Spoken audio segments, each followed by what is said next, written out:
Hi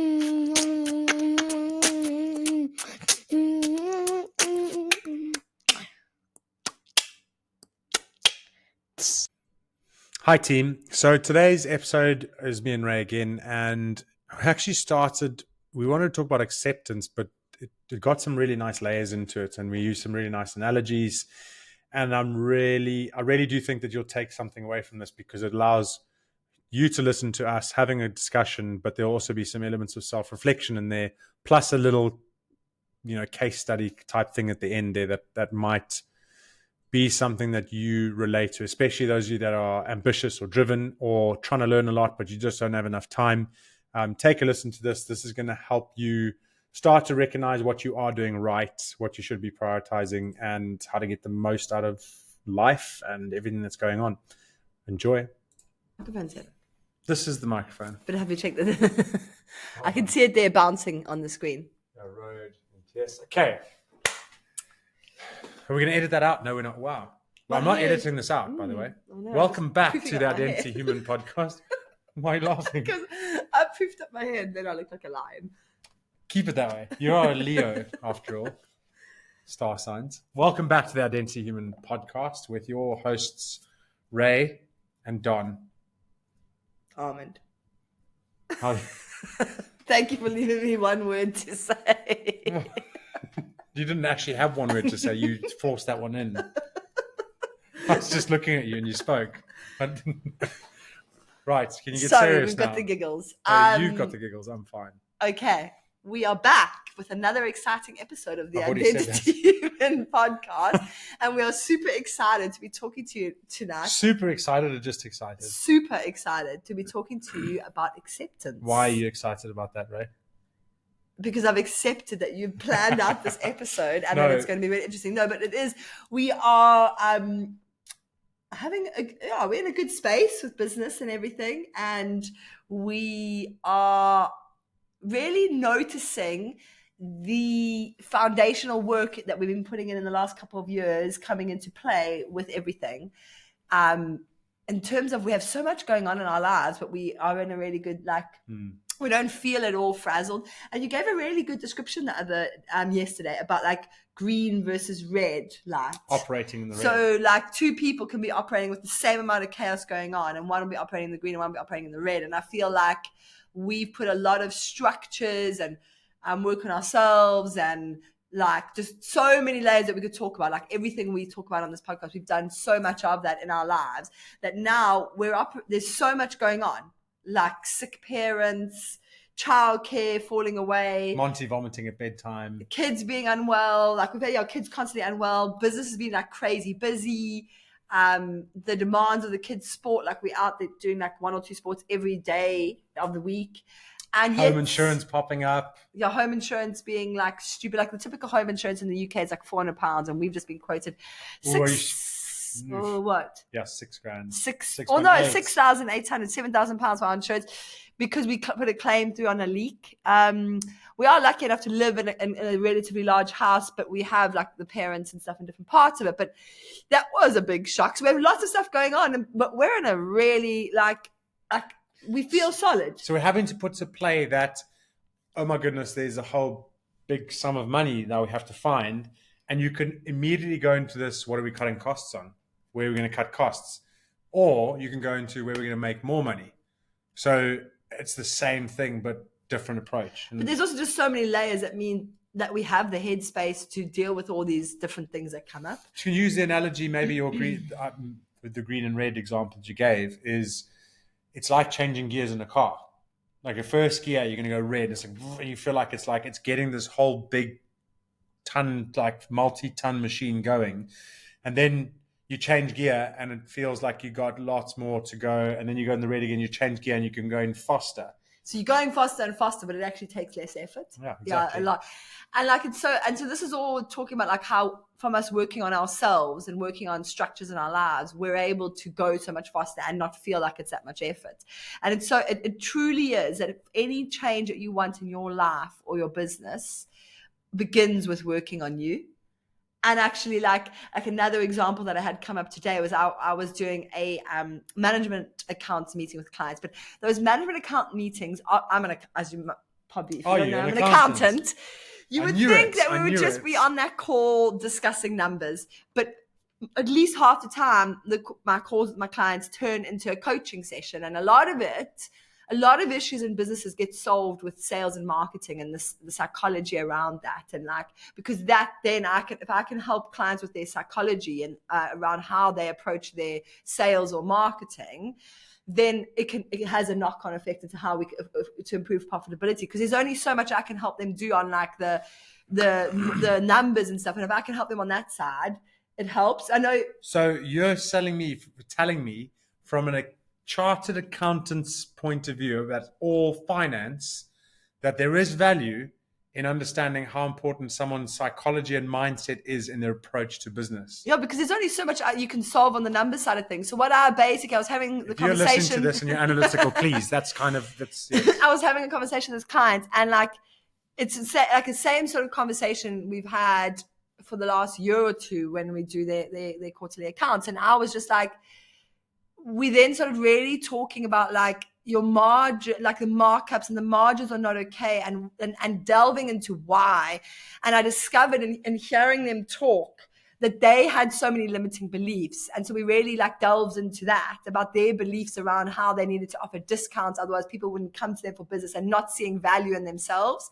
So then I did a bit of like a coaching session about really helping them to see their value and kind of explain that they needed to work on themselves to get their mindset correct, and that would then help their business. And it made me really think that like so much, that's just another example of how if they work on themselves and their beliefs, it's going to filter into other areas of their life. Well, if we are talking about how does it relate to business, if you haven't made the crossover yet, I want to add a layer into understanding that a business, and you may have heard this before, a business is essentially an extension of the owner. Yes. So you've heard that before. Mm-hmm. But now think about this, is when we talk about culture within your business, it's your behaviors, it's the lowest level of behavior that you accept, it's how you do things.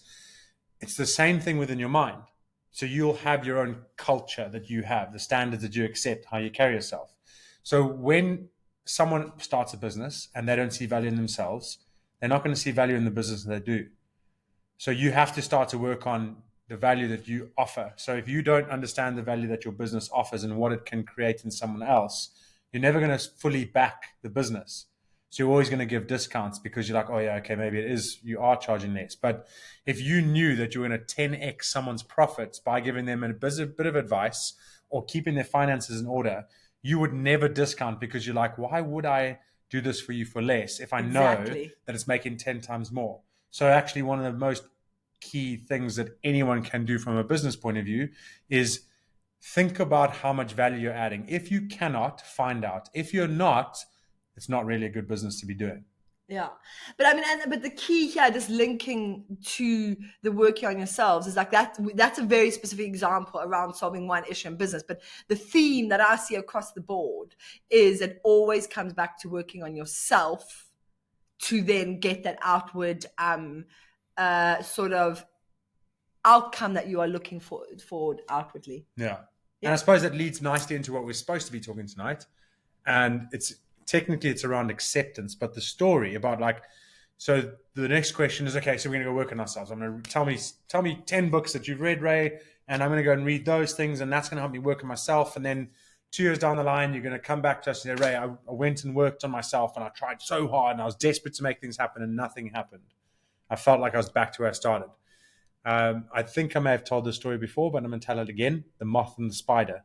Do you remember it? Yes, but it's worth mentioning. It's worth mentioning again. So ran down to the Chudley waterfall, which is in a secret location, and I'm never going to tell anyone. But I do like to, on occasion, go and stand in there. So you take a run, and your halfway breakers standing in the middle of the waterfall, where you can just surround yourself with nature and sounds, and you're like, okay, let's see what happens here. What's going to happen? And there was a particular time I was standing there, and I saw this moth. I was like, what signs are going to come my way? And this moth comes fluttering by, and I was like, oh, that's a sign. So you've got to keep trying it to work really hard.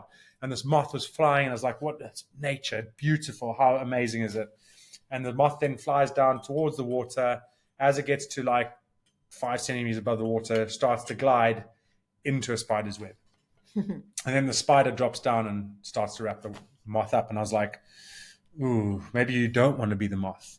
Because actually, what's the spider done? The spider has understood what its assignment was, i.e., I'm going to look at the environment that I'm setting my web up, and I'm going to know that something's going to come along. So, in order for me to catch that thing that comes along, I need to connect my web, I need to set it up, and I'm going to wait patiently. I'm going to accept that this is where I'm at. It still worked really hard, but it was clever with hard work. The moth, on the other hand, was like, I am going to flap my wings, and I'm going to flap my wings as hard as I can and get me to somewhere. And it didn't know where it was going. It knew that it had to go somewhere, and it was trying really hard, and it was flap, flap, flap, and it landed in the spider's web. So I went from going, we need to try really hard, you've got to work through that desperation, to going, actually, the lesson in this is be the spider.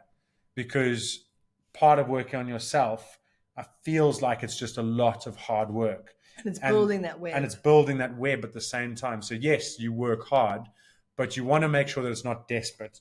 And that's why I want to bring in the acceptance bit, because if you go back and listen to the episode that I did with Mr. Kindness, we made a distinction between motivation and planning, or discipline, which is what everyone speaks about. You've got to be disciplined, you've got to be motivated, or you plan when you're motivated and then you act when you're not motivated, and that's when you use discipline. And that's how you're going to get your goals. But no one ever ties in that principle of acceptance. Like, if you accept the direction that you're going, and if you accept that where you are is where you're meant to be, you're going to work hard with it, and whatever comes, you're going to accept that comes your way. But if you weave your web in a certain way, you know you're going to catch certain things. So it's about, you have this underlying confidence that you're on the right route. And yes, you're going to be motivated. And yes, at times you're going to have to be disciplined. But it's not going to be like you're using this massive element of willpower to make sure that you get it done, because your energy isn't desperate, it's accepted. Yeah. Does that make sense? Yeah. And I think sometimes we try so hard to make things happen that we haven't really accepted them, but we're trying hard. And if you're not resonating with what I'm saying, it's perhaps you haven't come to that point of acceptance yet. But when you have come to that point of acceptance, it's just, you will still be working just as hard, but you won't have a frantic energy about you. And I think we've spoken around this quite a bit. I was just trying to remember what episode or what the topic was, and it actually it's a similar, but there is a subtle difference. And we spoke around attachment. And so the way you've described acceptance and the moth and spider story is similar, but and the attachment that we spoke about before is like, so just another way to almost phrase what you said is that, like, if you are trying to achieve a certain outcome, you have to be careful of not being too attached to that outcome. So that, let's say that you're working hard to a promotion, to a certain profit in your business, or to an outcome that you're trying to achieve. And then that doesn't happen. How you have to consider, if you get really angry, completely worked up, or just completely off the rails, like where you just go, what's the point in all of this? I put so much effort in, it hasn't worked out, I'm giving up. You were too attached to the outcome. You have to know acceptance is accepting where you are now and accepting where you're going to be along the journey, and trusting that if you are working on the right stuff, you will get there eventually. Having so faith brings in the element of faith. Yes. Is that, at the core of it, you have the faith that you're going to get there. But you don't think that there's only one way to do it. So it allows you the ability to pivot in business and react to the environment, and know that it's not going to change your end goal, but you've accepted your end goal is there, and there's going to be multiple ways to try and get there. Exactly. And I think when you start to become more desperate, you become more focused, you become more honed in, you become less aware of what's around you and what opportunities are there, because you're like, no, those aren't the way. And I think it's important to layer in the where goals fit within this, because where I say acceptance of the now and acceptance of where you are on the journey, if you're unhappy about where you are, like if you plan to hit a certain revenue goal or a bonus or a promotion, whatever it is, or a certain weight goal, whatever it is, that goal that you set for yourself, and you don't hit it, and you're then unhappy and you have this big attachment and you're like, what's the point? That's because you created a goal, which is in essence relatively arbitrary. You've just come up, you just plucked from your imagination this point in time and this goal that you're aiming for, right? So you've created this, and then you've completely lost your marbles when you haven't hit it.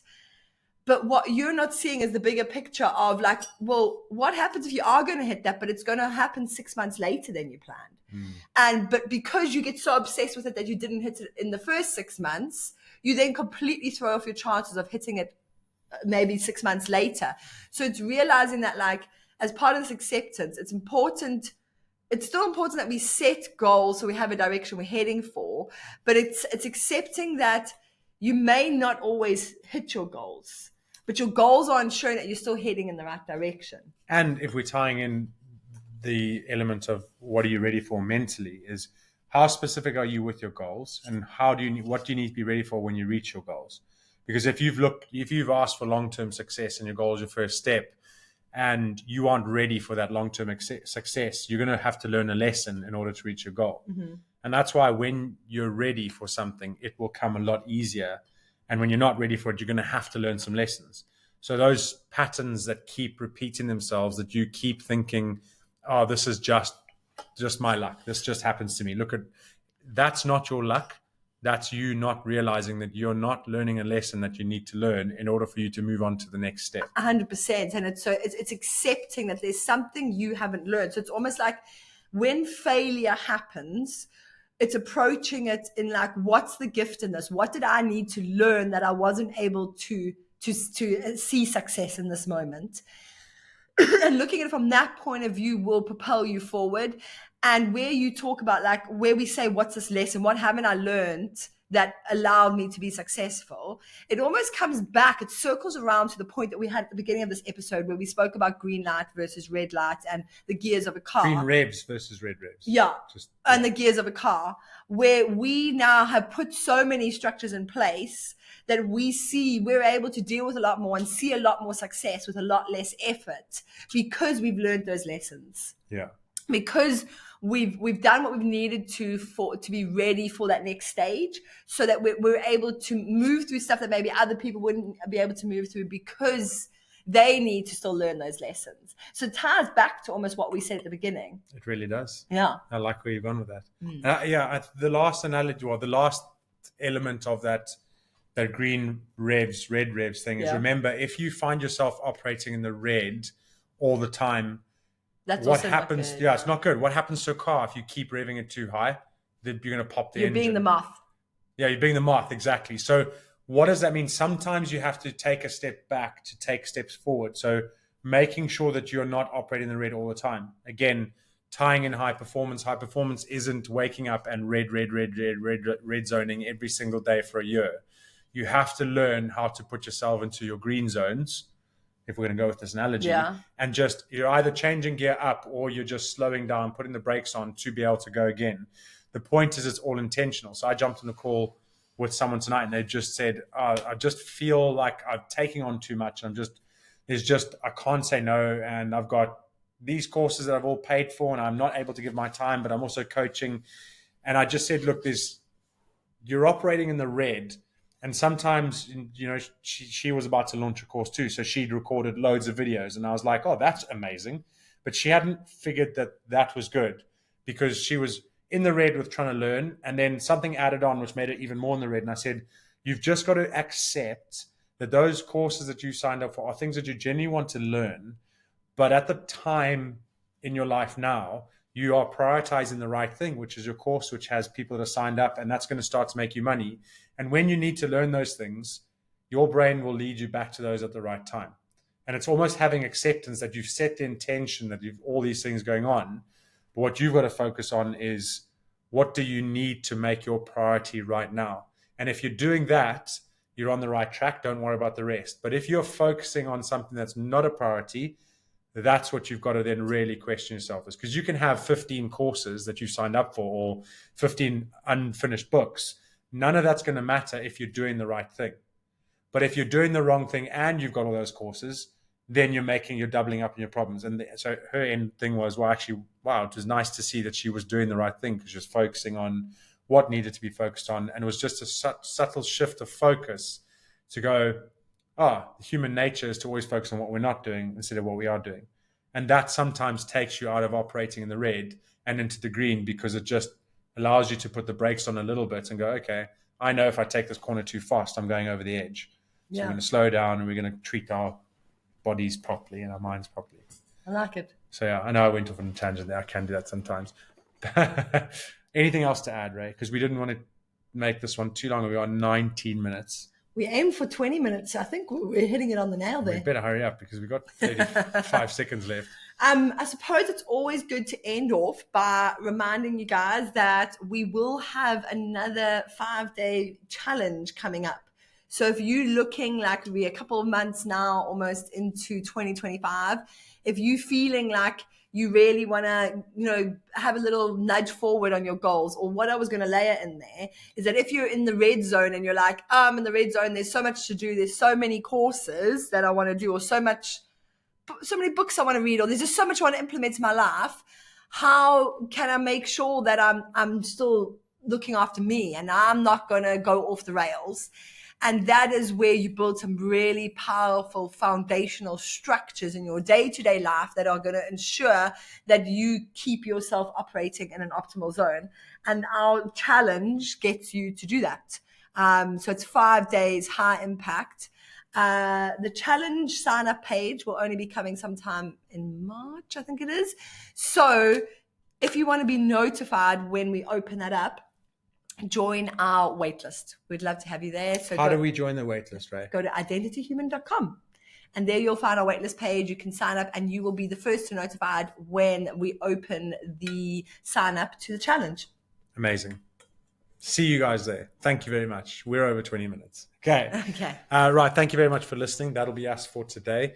If you liked what you heard or it resonated, please do comment, like, or share and subscribe. It really does help us to be authentic. We were at 100. We're now on 99, and we haven't budged that up for 2 weeks in terms of subscribers or followers on Spotify. So give us a little bit of moral support and feedback. We are only human beings. And other than that, remember, I'll work on me for you if you work on you for me. Ubuntu, we are who we are for others. Have a great week. Cheers.